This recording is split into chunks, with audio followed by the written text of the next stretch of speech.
안녕하세요, 선생님들. 한 주간도 평안하셨죠? 네, 오늘도 이 자리를 사수하시고 또 아이들에게 말씀을 먹이기 위해 나오신 선생님들 감사드립니다. 오늘도 함께 기도함으로 사과, 열매를 맺으시는 성령님 함께 공부하도록 하겠습니다.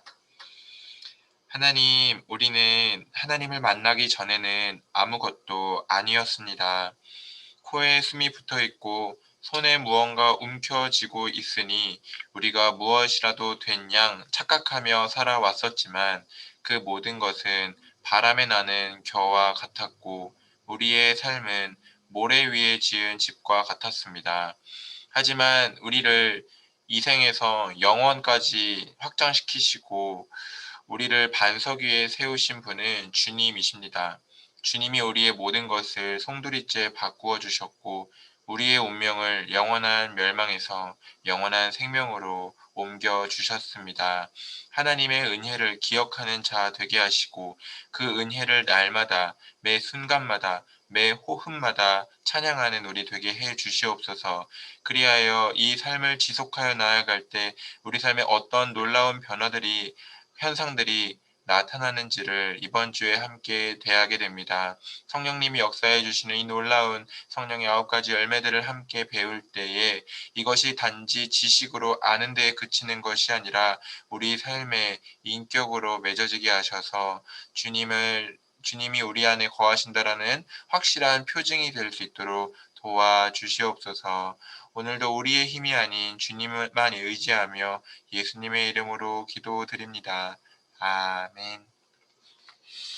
네, 오늘도 우리 성경 공부 가운데 주님 주시는 위로와 그리고 확신이 우리가 앞으로 어떻게 나아가야 할지 그 빛을 조명받는 시간 되기를 소망합니다. 네, 우리 같이 교재 내용 보실까요? 오늘은 이제 6월의 마지막 제주 사과 열매를 맺으시는 성령님입니다. 갈라디아서 5장 22절에서 23절 말씀이고요. 성령님은 우리 삶에 성령의 열매를 맺어주세요라는 이제 포인트를 갖고 아이들과 말씀을 나누게 됩니다. 우리 암송 말씀 같이 읽어볼까요? 시작. 그러나 성령의 열매는 사랑과 기쁨과 화평과 인내와 친절과 선함과 신실과 온유와 절제입니다. 이런 것들을 막을 법이 없습니다. 아멘. 오늘 말씀이 그러나로 시작하지요. 왜 그러나로 시작하는지 오늘 이 말씀 속에서 함께 배워보려고 합니다. 네, 영원히 우리 안에 함께 계시는 성령님에 대해서 우리는 이전 시간들을 통해 배웠습니다. 여기서 이제 마지막 주다 보니 성령님이 누구신지 6월 3주 동안 배웠던 내용을 한번 정리하고 넘어가 보도록 하겠습니다. 예수님이 떠나셔도 제자들이 하등에 걱정할 것이 없다고 예수님 말씀하셨는데 그 이유가 무엇이었죠? 다른 보혜사이시자 진리의 영이신 성령님을 보내주실 것이기 때문에 걱정할 이유가 없다고 하셨지요. 오히려 떠나가는 것이 너희에게 더 유익이 될 것이라고까지 예수님이 말씀하셨습니다. 그 성령님이 오시면 도대체 어떤 일이 일어나길래 예수님이 떠나가는 것이 더 유익이다라고 하셨을까요? 성령님은 예수님이 하셨던 것과 같이 동행해 주시는 분이십니다. 그래서 우리는 결코 외로운 자가 아니고 영적인 고아가 아닙니다. 그 다음 성령님은 우리로 하여금 일상 속에서 숨 쉬는 것이 자연스럽듯이 말씀을 생각나게 해주십니다.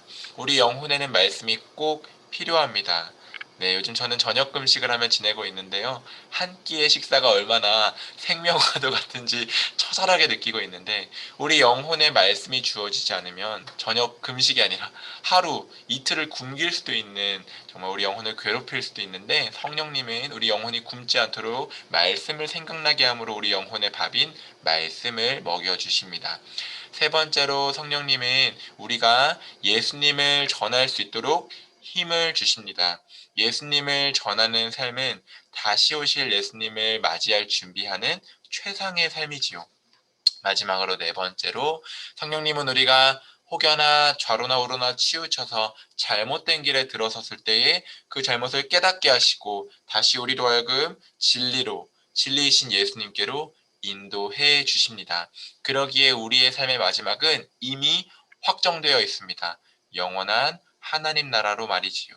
왜냐하면 성령님이 우리의 인도자 되어 주시기 때문입니다.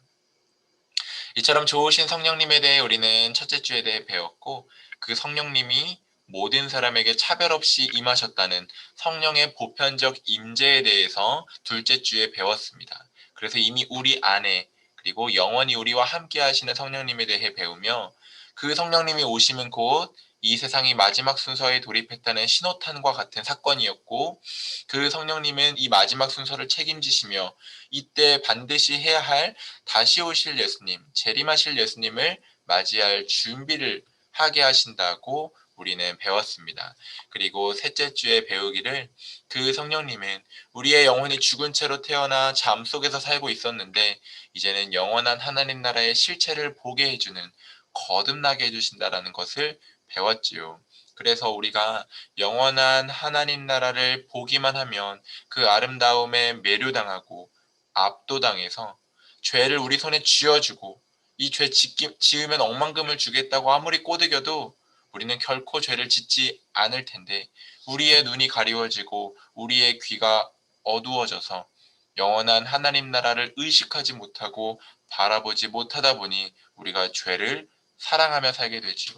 하지만 성령님은 이것에 대해 단호하게 역사하시며 죄와는 멀리, 그리고 하나님께는 가까이 영원한 하나님 나라를 날마다 우리에게 보여주시며 그 나라를 향해 한 걸음 한 걸음 우리의 걸음을 옮기게 하시고, 지금도 우리가 영원한 하나님 나라를 누리며 살아가게 하시지요. 그래서 찬송가 가사, 우리가 좋아하는 내 영혼이 은총이 벌한 찬양 가사 후렴구에 보면 이렇게 되어 있지 않습니까? 주 예수와 동행하니 그 어디나 하늘나라,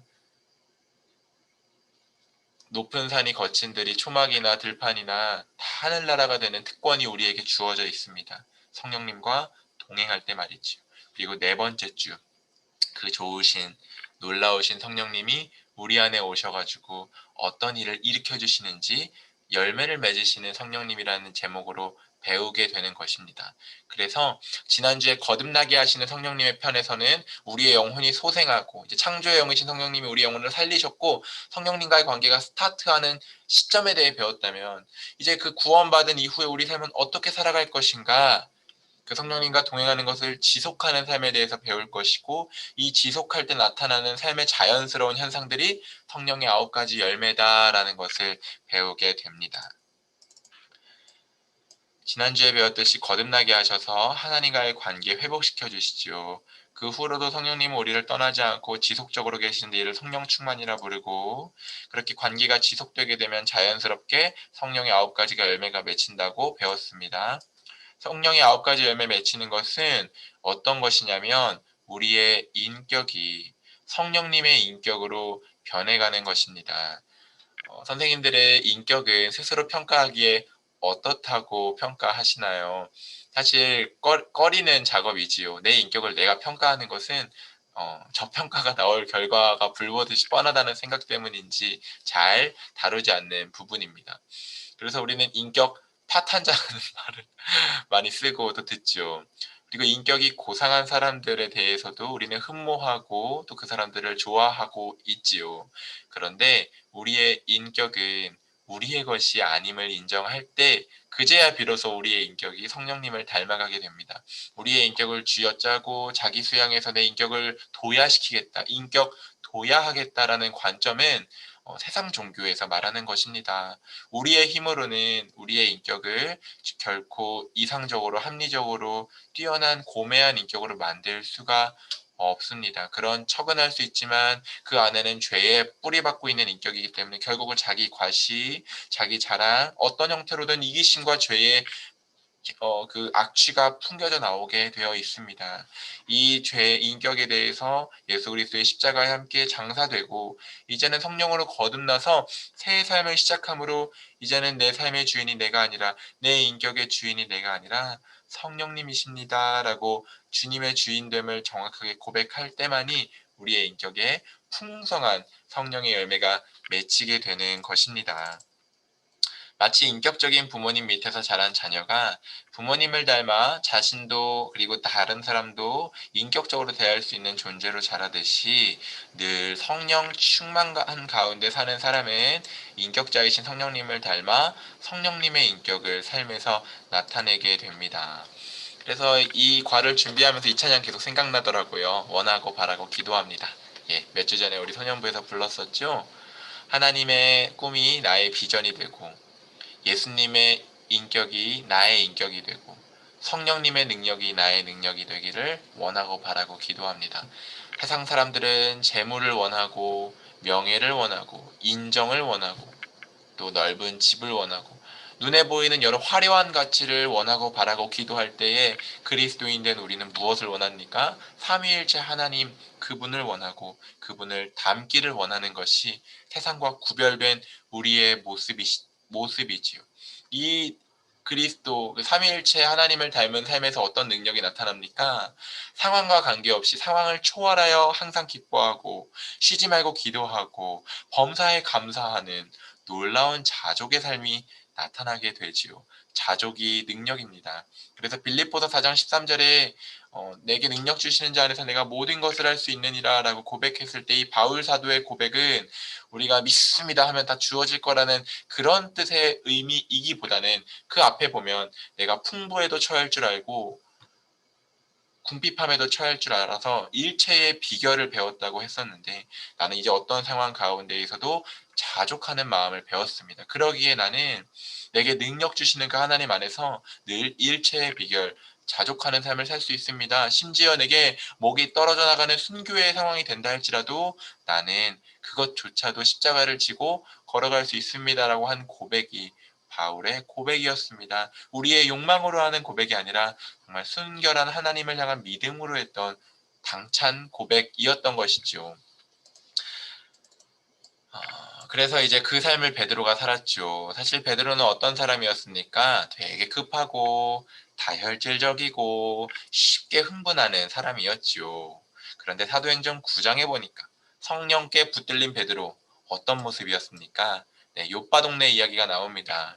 병들어 죽은 과부 다비다를 살려내죠. 정말 죽은 사람 살려내는 거 대단한 일입니다. 살면서 한 번도 저도 본 적이 없습니다. 정말 대단한 일이지요. 그런데 그것보다 더 대단한 일이 나타났습니다. 사도행전 9장 43절 말씀입니다. 그리고 베드로는 여러 날 동안 요바에서 시몬이라는 무두장이의 집에서 묵었다. 이게 뭐가 대단한 말씀일까 생각할 수 있겠지만 이미 해성사 하신 선생님들은 아시겠지만 무두장이 시몬의 집에서 머무는 베드로의 행동은 굉장한 사랑의 능력이었습니다. 생각해 볼까요? 죽은 사람을 살려내는 사람, 요빠 동네에서는 일약 스타가 됐을 것입니다. 너도 나도 베드로와 한번 손잡아 보고 싶고 식사 대접하고 싶고 어떻게든 자기 집에 모시고 싶은 마음이 요빠 동네 사람들의 마음에 가득 찼을 것입니다. 그 다비다를 살려내는 사건으로 인해 많은 사람들이 예수님을 믿었다고 증언하고 있거든요. 그런데 그 사람들의 달콤한 손길에도 마다하고 베드로는 어디를 선택했습니까? 무두장이 시몬의 집을 선택했습니다. 그것도 잠시 방문이었습니까? 일일 방문이었습니까? 여러 날 동안 묵었다고 되어 있지요. 무두장이는 어떤 직업이었습니까? 가죽 가공업자였습니다. 동물 사체 가죽을 일단 벗기고 그리고 그 가죽으로 물건을 만드는 불가촉 천민 취급당하던 사람이었습니다. 유대인들은 상종도 안 했습니다. 그런데 유대인들이 굉장히 이율 배반적, 이중적인 이유는 무엇입니까? 가죽 제품 굉장히 사랑했습니다. 그 가죽 제품 누가 만들어줬습니까? 무두장이가 만들어줬습니다. 그 무두장이는 사람 취급하지 않으면서 무두장이가 만든 물건은 사랑하고 있는 유대인들의 모습, 굉장히 이율 배반적이지 않습니까? 본질을 놓친 사람의 전형적인 모습이지 않습니까? 근데 자신도 유대인이었는데 그 유대인 베드로가 찾아갔습니다. 무두장이를 말이지요. 성령님의 능력으로 자기의 한계를 뛰어넘어 성령의 열매를 아름답게 맺었던 것이지요. 그래서 성령님의 인도하심을 받았던 이 베드로는 성령의 9가지 열매를 아주 신실하게 튼실하게 주렁주렁 맺어 갔던 것입니다. 우리를 거듭나게 하사 죄에 대하여 죽고 우리와 하나님과의 관계를 회복시키신 성령님을 이제는 매 순간 마음에 모심으로 성령 충만하기를 바랍니다. 그리하여 성령님의 인격이 우리 삶에 나타나기를, 그래서 우리 삶에 맺힌 성령의 9가지 열매가 하나님께는 영광이요 다른 사람들에게는 기쁨을 주기를 소망합니다. 여기서 한 가지 포인트를 설명드리고 싶습니다. 갈라디아서 5장 16절부터 마지막 16절부터 23절까지는 이제 성령의 역사와 육체의 욕망이 하는 역사, 이것을 이분법적으로 대립시키면서 글을 전개해 나가고 있습니다. 그러면서 마지막 결론부에 그러나 성령의 열매는 하면서 이제 종지부를 찍게 되지요. 그런데 이 그러나 성령의 열매는 했을 때 이 열매가 어떻게 맺히는지 그 비결이 이 단락의 맨 첫 구절인 갈라디아서 5장 16절에 나옵니다.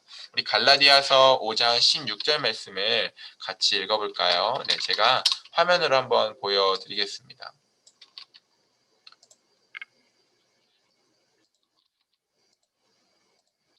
네, 보이시죠?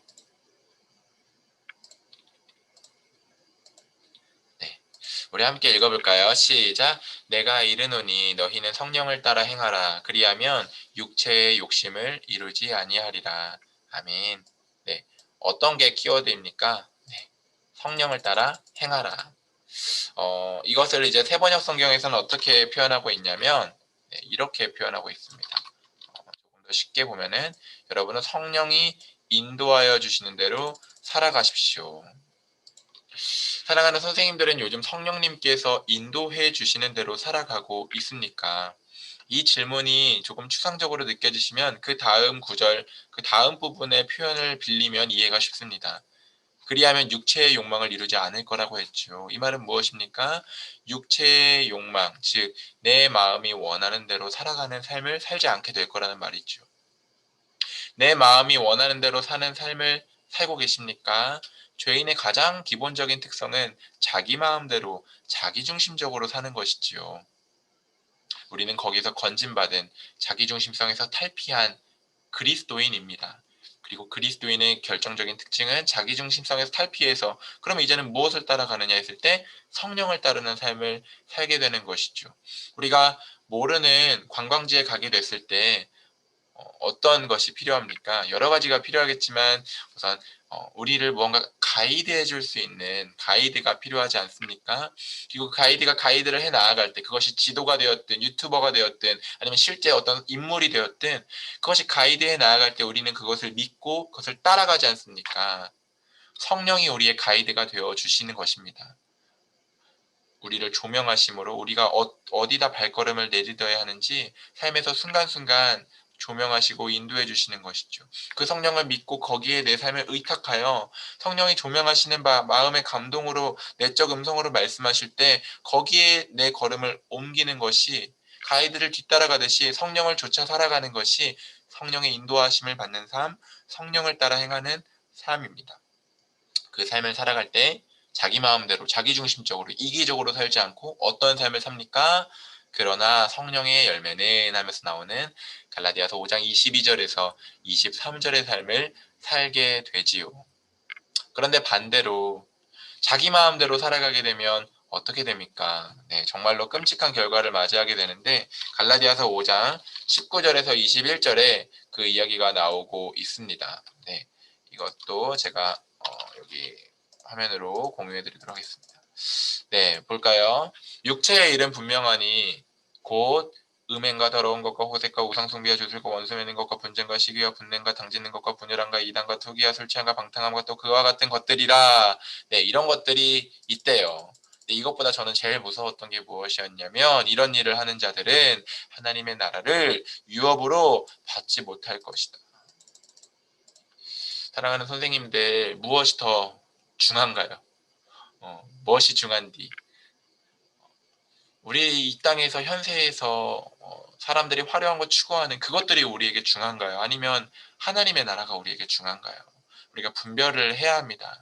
우리가 지금 무엇을 좇고 있는지, 내가 지금 탐하고 있는 정한재 목사님이 시선은 곧 관심이라고 그랬는데, 정말 우리의 마음에 지금 관심을 갖고 있는 것들이 하나님 나라로 향하는 발걸음에 유익한 것인지, 아니면 그것을 막고 저해하고 있는 것인지 우리는 분별해야 하고, 그것이 조금이라도 나로 하여금 하나님의 나라에서 비껴가게 만든다면 이 시간 성령의 음성을 들어야 합니다. 그것은 나로 하여금 자기중심적으로 세상을 쫓아 살게 만들고, 결론 마지막 지점은 삭슬 사망으로 받게 되는 삶이 되는 것입니다.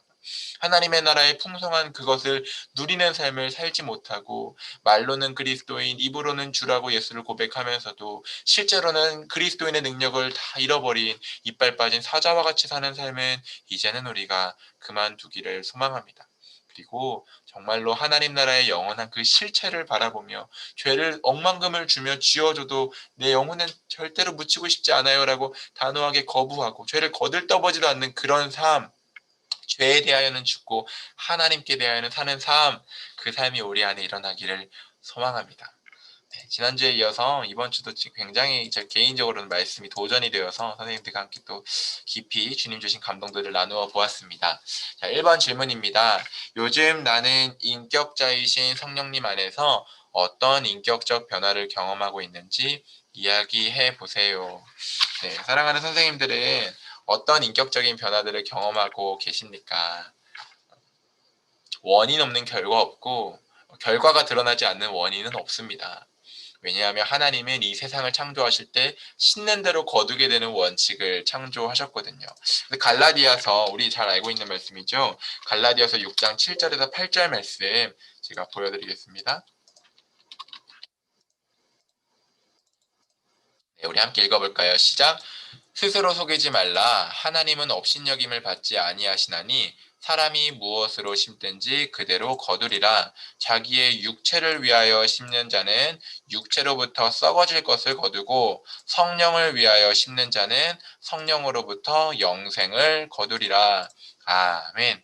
네, 하나님 분명하게 말씀하셨습니다. 심는 대로 거둔다는 것이. 그렇기 때문에 요즘 내가 성령님과 친밀하게 지내고, 성령님께 민감하게 반응하고, 성령의 음성을 청종하며 그 음성을 따르기를 즐거워하며 살면 그 결과로 반드시 성령의 열매에 준하는 결과가 흐릿하더라도 나타난다는 것이지요. 그리고 그것이 지속되면, 성령 충만하면 그 결과가, 열매가 처음에는 아주 조그맣게 쥐꼬리만하게 맺힌다 할지라도 그것이 점점점 성령으로부터 자연스럽게 맺어져서 아주 탐스러운 테헤나와 같은, 무화과에는 파게와 테헤나가 있다고 우리 주일 설교 때 들었죠. 테헤나와 같은 즙이 풍성한, 과즙이 풍성한 열매를 맺게 되는 것입니다. 성령과 동행하는 사람은 반드시 표가 나게 된답니다. 그래서 제가 삶에서 요즘 성령님과 동행하면서 그 주님께서 맺어주시는 선한 열매들이 있는데, 그 간증을 이번 주 설교에 지금 할지 말지 고민하고 있는데, 하게 되면 또 그때 자연스럽게 나누도록 하겠습니다. 그 다음에는 우리 2번 질문 같이 보실까요? 내 삶의 마지막 순간에는 어떤 열매가 얼마나 맺혀 있을지 이야기해 보세요. 사실 이 질문을 만들 때만 해도 저는 굉장히 이 질문에 자신이 없었습니다. 아유, 나 꼬라지를 보는데 내가 10년 뒤에나 20년 뒤에나 뭐 변화가 있을까? 사실 좌절스러웠습니다. 저를 보면 좌절하는 게 맞지요. 선한 것이 하나도 없는데요. 어떻게 제 안에서 성령의 열매와 같은 사랑, 세 번역으로 말할게요. 사랑, 기쁨, 화평, 그리고 인내, 친절, 선함, 그리고 신실, 온유, 절제, 이 열매가 어떻게 맺을 수 있겠습니까? 그런데 제가 이 말씀을 준비하고 최근에 성령님과 동행하면서 가진 소망이 있습니다. 이제는 저를 보지 않고 성령님을 보게 되니까, 와, 성령님이 내 삶을 어떻게 빚어가실까 기대가 되더라고요. 그 빚어가시는 결과가, 우리의 결과를 이미 주님이 말씀으로 말씀해 주셨습니다. 우리 로마서 8장 29절에서 30절, 로마서가 성경의 반지라고 불린다면, 이 로마서 8장 29절에서 30절은 그 반지에 박힌 보석이라고 불린다고 그렇게 비유를 했는데요. 네, 이 구절 같이 한번 읽어볼까요? 시작. 하나님이 미리 아신 자들을 또한 그 아들의 형상을 본받게 하기 위하여 미리 정하셨으니 이는 그로 많은 형제 중에서 맏아들이 되게 하려 하심이니라. 또 미리 정하신 그들을 또한 부르시고 부르신 그들을 또한 의롭다 하시고 의롭다 하신 그들을 또한 영화롭게 하셨느니라. 아멘. 여긴 5단계가 나옵니다. 하나님의 아심, 하나님의 정하심, 하나님의 부르심, 하나님의 의롭게 하심, 하나님의 영화롭게 하심. 사랑하는 선생님들, 우리의 삶의 마지막은 무엇입니까? 영화로움입니다. 우리는 지금 어느 단계까지 왔습니까? 의로움까지 왔습니다. 주님이 이미 우리가 태어나기 전부터 우리를 아셨습니다. 그리고 우리를 택정하셨습니다. 그리고 택정하신 그분이 우리를 죄 가운데 머물고 있을 때 불러내셨고, 불러내서 어떻게 하셨습니까? 아들의 피로 깨끗이 씻으셔서 우리를 재창조하셔서 의인이라 칭해 주셨습니다. 그리고 지금 우리는 의인이라 칭함받은 삶을 살아가고 있고, 나중에 주님 만나게 되는 그 순간 주님이 우리를 어떻게 해주십니까? 영화롭게 해주십니다. 우리로서는 결코 다다를 수 없는 경지인 그 영화의 경지를, 즉 주님처럼 빛나는 존재로 만들어주시는 그 영광의 면류관을 우리에게 씌워주시는 게 우리 마지막으로 이미 확정되어 있습니다. 성령은 분명 이 일을 이루실 것입니다. 그러기에 이 모든 것이 얼마나 놀라운 은혜인지 모르겠습니다. 우리의 인격이 성숙해가는 것, 우리의 삶이 풍요해져 가는 것, 우리의 삶의 열매가 많이 나타나는 것 다 무엇입니까? 주의 은혜입니다. 네, 그러면은 같이 우리 PPT 내용을 보시면서 성경 공부 내용 진행하도록 하겠습니다. 네, 사과 열매를 맺으시는 성령님 해서 같이 내용 보실 텐데요. 마음여기 질문 보면 과일 가게 이벤트에 당첨됐어요. 원하는 과일을 선택하면 그 과일 중 최상품으로 10kg을 박스에 담아 배달해 준다고 해요. 네, 제 꿈을 한번 담아 보았습니다. 좋아하는 과일 10kg 오면은 얼마나 좋을까. 네. 생각만 해도 입이 귀에 걸리네요. 네, 어떤 과일을 주문할지 친구들과 이야기해 보세요. 해서 이제 성령의 열매니까 과일이라는 걸 갖고 이제 소재에 친근하게 하면 이제 열매로 접근해 나가는 방식으로 이 질문을 만들어 보았는데요. 생각해 보면 열매의 특성은 어떻습니까? 열매는 자기의 유익을 구하지 않습니다. 열매는 그 자체로 탐스럽지만 그 탐스러운 자체로 끝나지 않고 먹는 자로 하여금, 그것이 동물이든 조류이든 아니면 우리 사람이든 먹는 자로 하여금 즐겁게 해주고 만족을 주고 기쁨을 주지요. 그리고 열매는 그 씨앗조차도 땅에 떨어져서 심겨져 죽어서 또 다른 생명을 맺게 되지요. 열매는 철저하게 자기의 유익을 구하지 않고 다른 것의 유익을, 다른 존재의 유익을 구합니다. 그런데 만약에 열매가 자기의 유익을 구하면 무슨 일이 생깁니까? 즉 이제 열매를 따서 사람에게든 어떤 동물에게든 존재에게 먹혀야 되는데 그것을 거부하고 자기는 계속해서 영양분을 나뭇가지로부터 받겠다고 곧대로 끝까지 고집 부리며 붙어 있으면 어떻게 됩니까? 그 열매가 썩습니다. 우리의 존재가 사실 열매처럼 지어진 자들입니다. 우리는 자기의 유익을 구하는 자들이 아닙니다. 우리의 유익은 누구로부터 이미 부어져 있습니까? 이미 하나님이 우리의 모든 것을 책임지고 계십니다. 그래서 우리는 어떤 존재입니까? 하늘의 밀과 같은 존재입니다. 땅에 이미 떨어져서 이 세상에 와서 썩어져서 자기의 유익을 구하지 않고 자기의 희생을 통해 다른 사람들의 유익을 구하며 살 때 오히려 많은 열매를 맺게 되는 삶을 사는 존재가, 열매와 같은 존재가 우리 사람의 존재인데 죄로 인해서 이것이 딱 바뀌어버렸지요. 자기 유익 구하고 타인의 유익 절대 구하지 않는 사람이 되어버렸지요. 요즘 세상이 더 그렇게 만들었고 세상 문화가 가인이 만든 애녹성처럼 지금 거대하게 그런 문화를 만들어 버렸지요. 우리 그리스도인은 어떤 자들입니까? 그 성을 향해 폭탄이 되는 자들이죠. 그 성을 무너뜨리는 자들이죠. 어떤 것을 통해서 말입니까? 실제로 창과 대포와 총과 여러 가지 무기를 동원해서입니까? 아닙니다. 사랑의 원자폭탄으로 불리웠던 그 손양원 목사님처럼 원수를까지도 품어내는 그리스도의 사랑의 능력을 통해서 이 세상 문화를 향해 충격을 주고 무너뜨리는 것이죠. 아, 그것이 삶의 본질이 아니구나. 내가 지금 잘못 살고 있었구나. 삶의 방향을 잘못 설정했구나. 라는 충격을 주는 충격적인 존재가 우리 그리스도인이고, 우리는 원자폭탄과 같은 굉장한 파괴력을 지닌, 사랑의 파괴력을 지닌 사람들인 것입니다. 역설적인 표현이네요. 저는 망고를 여기다 써보았는데요. 아프리카 가서 망고 먹었는데 너무 맛있어서 난 앞으로 망고 같은 사람이 되고 싶어 라고 고백했었습니다. 고백이라고 표현하는 게 맞아요. 네. 말씀 이야기 질문입니다. 우리 안에 인격자이신 성령님으로 충만하면 성령의 9가지 열매가 맺힙니다. 성령님의 성품이기도 한 이 열매들은 무엇인지 모두 적어보세요. 네, 우리 한번 적어볼까요? 여기다가 제가 적어볼게요. 네, 열매가 뭐가 있었죠? 먼저 사랑의 열매가 있었고, 그 다음에 기쁨의 열매, 그리고 화평의 열매가 있었죠. 네. 그 다음에 또 무슨 열매가 있었습니까? 사랑의 열매, 그 다음에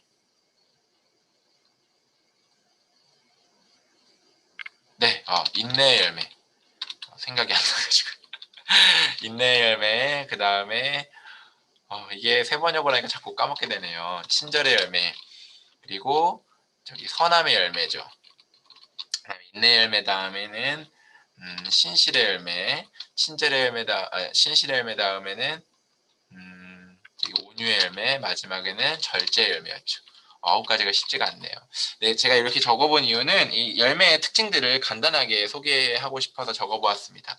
사랑은 헬라어 성경에 아가페라고 적혀 있습니다. 네, 아가페는 하나님이 우리를 사랑하시는 무조건적인 사랑을 표현할 때 뜻하는 쓰인 단어이지요. 그만큼 하나님 수준의 사랑을 할 수 있는 존재로 성령의 인도하심을 받는 사람들은 변화됩니다. 여기에서 기쁨의 특징은 항상성입니다. 데살로니가 5장 16절 말씀, 항상 기뻐하라 말씀이 이 성령의 열매 가운데 성취되지요. 항상 기뻐할 수 있는 힘은 무엇입니까? 세상 기쁨에는 공통적인 특징이 있습니다. 아무리 원하던 대학에 합격해서 입학하더라도 원하던 내 집 마련, 내 집 마련해서 30년 만에 내 집을 마련해서 가더라도 또 집을 마련해서 더 큰 평수의 집을 가더라도 내가 원하던 자동차를 사더라도 아니면 내가 꿈꾸던 결혼을 하더라도 내가 꿈꾸던 자녀를 낳더라도 모든 기쁨에는 세상적으로 누릴 수 있는 기쁨에는 공통적인 한 가지 특징이 있습니다. 한시성입니다. 절대 영원하지 않습니다. 그 기쁨은 일시적입니다. 상황이 조금만 변해도 그 기쁨은 다 틀어집니다. 깨집니다. 그런데 하나님이 주시는 기쁨은 항상성입니다. 영원성입니다. 변하지 않습니다. 어떻게 기쁨이 변하지가 않을 수 있을까요? 그것은 이 기쁨은 성령께서 맺어주신 이 기쁨은 주님께 빨대 꽂은 기쁨이기 때문입니다. 무슨 말입니까? 주님께 근거를 둔 기쁨이기 때문에 주님을 바라보는데 어떻게 기쁘지 않을 수가 있습니까? 그 기쁨의 근원이신 주님께 빨대를 꽂아서 빨아먹는데 그 기쁨이 내게 공급되는데 어떻게 기뻐하지 않을 수 있겠습니까? 성령님은 우리를 예수님께로 인도해 준다고 하셨죠.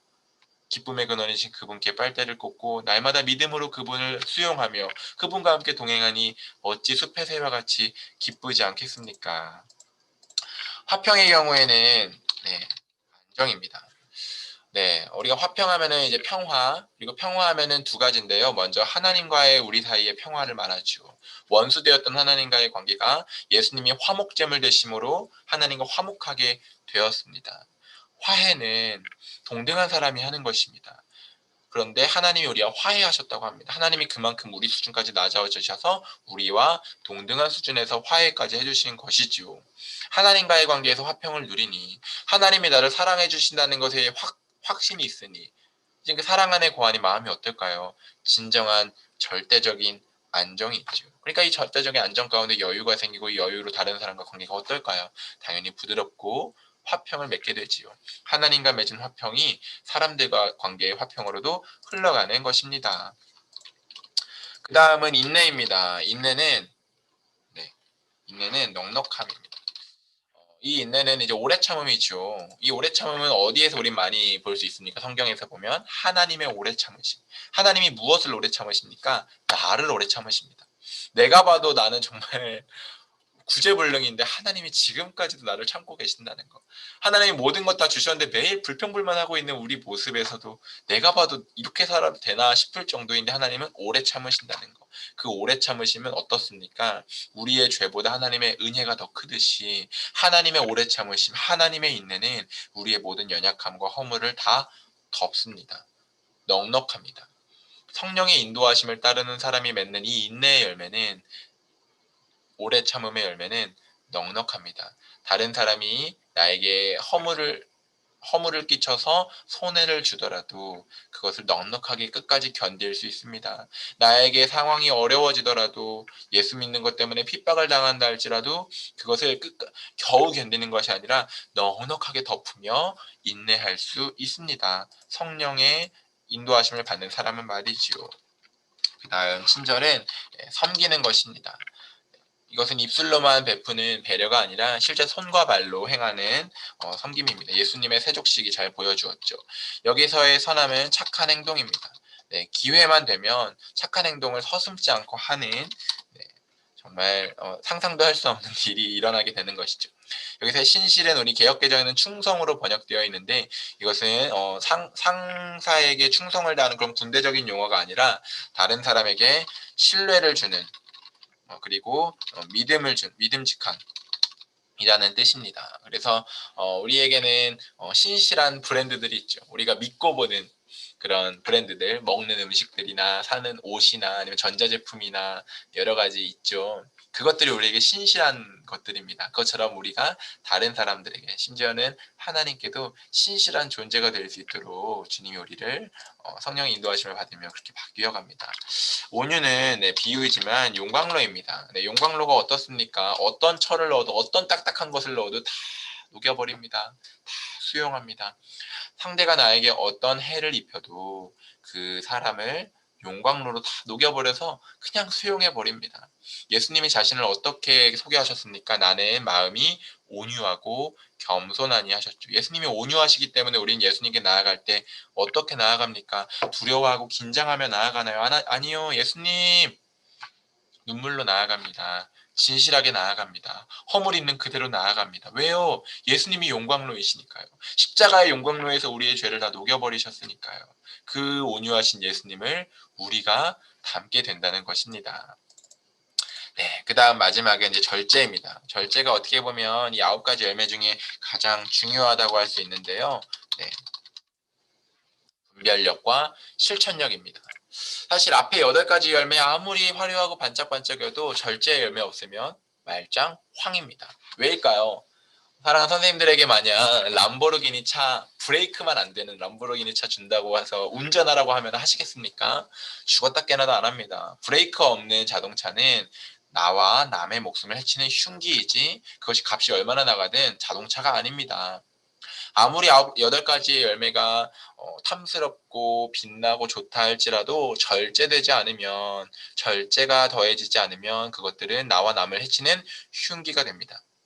또한 죄의 유혹이 거세게 들어온다 할지라도 절제하여 그것을 단호하게 거부하지 않으면 죄에 오염되어 이 성령의 9가지 열매를 발할 수가 없지요. 절제는 성령의 9가지 열매를 지켜주는 그것을 감싸주는 보따리나 상자와 같은 존재이고 칼이 아무리 날카롭고 잘 베어진다 할지라도 칼집이 없으면은 그 칼은 소유할 수가 없듯이 절제는 칼집과도 같은 것입니다. 이찬수 목사님, 한옥 목사님 등 되게 많은 비유로 이렇게 설교를 하셨던 게 기억나는데요. 아무튼 이 절제는 굉장히 예리한 분별력이고 그 분별할 뿐만 아니라 그다음에 실천까지 나아가는 굉장히 중요한 덕목이지요. 그래서 시작점은 아가페 사랑으로 시작해서 그것을 다 다른 절제로 마치는 정말 완벽한 구조로 이 성령의 9가지 열매를 나열하고 있습니다. 이렇게 성령의 9가지 열매를 특징적으로 제가 살펴보았는데 이번 주 설교 때 이것들 열매들을 하나하나 설명하려고 합니다. 그렇게 자세하게 설명하는 이유는 이제 활동에서 나오는데요. 네, 우선 베드로 이야기 같이 한번 보면 답이 다 살렸죠. 무두장이 집에서 여러 날 머물렀죠. 많은 사람들이 예수님 믿었어요. 성령님을 의지함으로 사랑 베풀었어요. 유대인 관습 따라 무시한 거 아니지요. 네, 이 자라가기 활동 때문에 제가 열매들을 하나씩 좀 구체적으로 설명하려고 합니다. 이것들이 굉장히 추상적인 개념으로 다가올 수 있는데 하나하나 의미를 살피면서 이것들이 어떤 의미인지 알면은 나에게 적용할 수 그리고 남에게 또 적용해 줄 수 있는 그런 디딤돌이 될 것 같아서 이제 정리해 보려고 하는데요. 자라가기 활동은 하나의 활동입니다. 우리 함께 성령의 열매를 맺어가요 해서 사랑하는 우리 5학년, 1반이, 8반이 성령의 열매를 다 맺어가기를 바라는 마음으로 하는 활동인데요. 먼저 1번 질문은 내 삶에 맺혀있는 성령의 열매 1개, 맺고 싶은 성령의 열매 1개를 적어보는 거예요. 여기다 적겠죠. 그럼 예를 들어서 저 같은 경우는 사실 맺혀있는 열매는 요즘은 굉장히 인내를 주님이 많이 훈련시켜 주신 것 같아요. 넉넉하게 덮는 것을 많이 훈련시켜 주신 것 같고 앞으로 맺고 싶은 거는 사실 궁극적인 사랑의 열매 너무 맺고 싶어요. 아가페적으로 타인을 사랑한다라는 것은 저로서는 불가능하지만 성령의 인도하심 받으면 할 수 있다고 주님 말씀하셨으니 여기에 좀 던져보고 싶습니다. 친구 이제 그렇게 적었으면 자 이제 적은 내용과 이유를 이야기해 보는 거죠. 지금 방금 제가 말씀드렸던 것처럼요. 이때 한 친구의 이야기가 끝나면 다른 친구들이 보기 그 친구에게 맺혀있는 성령 열매가 무엇인지 이유와 함께 이야기해 주세요. 예를 들어 선생님들 저를 보시면 어떤 열매가 보이시나요? 네. 보이시나요? 이거 좀 쉽지 않을 수 있어요. 아이들끼리 서로 모르고 삶을 잘 모르기 때문에. 이건 또 축복의 의미도 있어요. 지금 너에게 난 잘 모르지만 이 열매가 너에게 맺혔으면 좋겠어. 이 열매가 맺히기를 축복해 라는 의미로 선포해 주는 것이죠. 이런 거 예언입니다. 덕스럽게 그 사람을 세워주는 것은 예언입니다. 그래서 주님 안에 성령 안에서 우리가 성령 열매를 세워주는 선포를 해주는 것이죠. 다 나눈 뒤에 서로의 삶의 열매가 잘 맺히기를 기도해 보세요 해서 선생님이 우리 아이들을 위해서 축복하며 함께 기도해 주셔도 좋을 것 같습니다. 그래서 우리가 열매가 맺혀 있는 것과 맺고 싶은 것, 그래서 사람들이 나에게 말해준 열매들을 적어봄으로 말미암아 10년 뒤에 내 인격의 나무는 어떤 모습일지, 그리고 그거를 맺기 위해서 나는 지금 무엇을 해야 될지 적어보는 활동을 이제 열매 맺기 위해서 하게 되지요.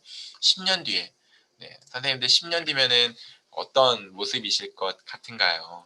지금보다 더 주님과 가까운 모습이시기를 소망합니다. 지금보다 더 성령의 인도하심에 민감히 깨어 반응하고 따라가기를 소망합니다. 그리하여 주님이 맺어주시는 열매들이 선생님의 삶에 가득하기를 축복하고 그 열매로 하나님께 영광 돌리고 사람들에게 기쁨을 주며 시원한 존재로 살아가시기를 소망합니다. 그렇게 살아가기 위해서 지금 내가 해야 될 건 무엇입니까? 오늘 포인트 한 가지지요. 갈라디아서 5장 22, 23절을 이루기 위해서 무엇을 해야 된다고요? 그 단락의 첫 번째 문장인 갈라디아서 5장 16절 성령을 따라 행하는 것입니다. 성령의 인도하심을 받는 삶 매우 중요합니다. 네. 공동기도하고 말씀 암송하고 풍성한 삶 살기를 소망하며 마치게 됩니다. 우리 같이 오늘 또 성령의 열매로 이제 성령님에 대해서 배우는 시간을 맞춰 보았는데요. 배움이 마친다고 성령의 역사가 끝나는 것일까요? 아니요. 이제 시작입니다. 우리가 4주간 배운 성령님, 우리 삶에 실제 하시는 분이고 그분을 실제로 믿고 나아갈 때 우리 삶에 정말 상상할 수도 없는 변화가 일어납니다.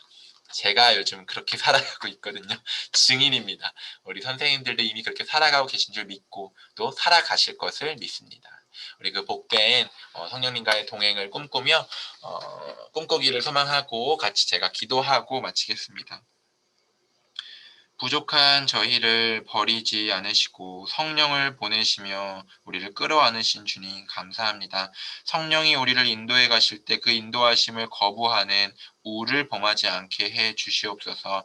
이제는 성령의 인도하심과 다스리심과 통치하심을 우리 마음에 수용합니다.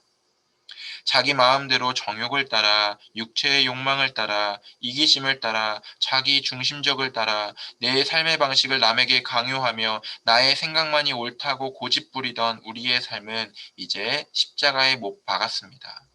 나의 정욕은 못 받고 이제는 거듭나게 하시는 성령님으로 말미암아 새 숨을 쉬는 새 삶이 시작되었습니다.